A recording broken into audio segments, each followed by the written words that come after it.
How well do you know yourself? How well can you speak the language of your very own soul? This is soul care, where we're learning to live out of the inside rather than out of the outside pressures that we often face. Oftentimes we can speak the language of our bodies, we can speak the language of our minds and our emotions, we know how to relate, but often we don't know how to speak the language of our very own souls. Imagine the language that we use almost in everyday conversations. Sometimes if we encounter somebody that doesn't have a lot of empathy or a lot of compassion, we say that they're heartless, and we urge them to have a heart. Or maybe we're carrying a deep burden on our lives, and we want to relate it to somebody, and we say that we have a heartache. Or maybe somebody's lost a loved one, or maybe a relationship has fallen apart, and we say that we're brokenhearted. When we encounter somebody that has a lot of courage, we call them brave-hearted.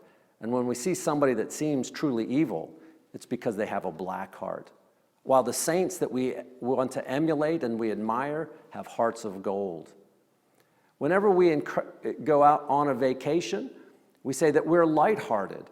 But whenever we want to have a conversation with somebody about deep personal issues, what we really want is to have a heart-to-heart.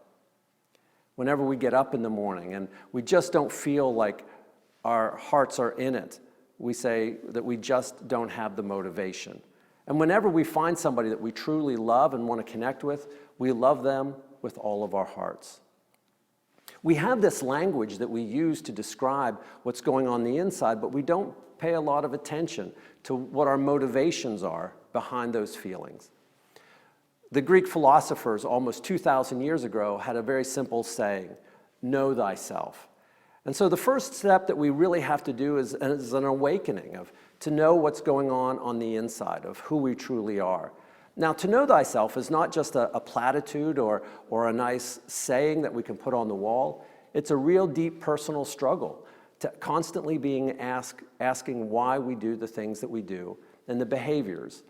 Socrates, over 2,000 years ago, once said, an unexamined life is a life not worth living.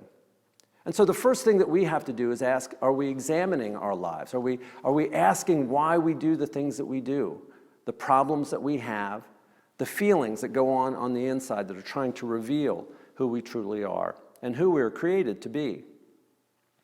So for this episode, we want to take time to create space to ask those questions. In our hurried lives, in our culture that is constantly going faster, when our thought processes and our time frame is growing shorter, we need to be intentional. Dallas Willard once said, we need to be ruthless in our schedules to create space for our souls. Because we believe that whenever we lose our why, we lose our way. Our why is the reason why we do the things that we do. The feelings at the end of the day, why we get up in the morning, the job that we go through, to be intentional about knowing who we are.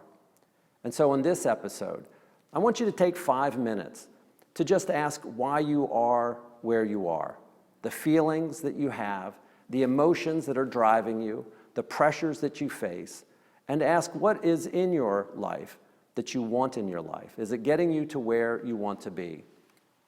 In soul care, we believe that we're all about how to live from the inside out. Be intentional about where you're going and what you're doing. In future episodes, we're going to be talking about the characteristics of key leaders and people that we've admired over the centuries for their dedication and their idea of who and what life is really all about. I hope to see you soon.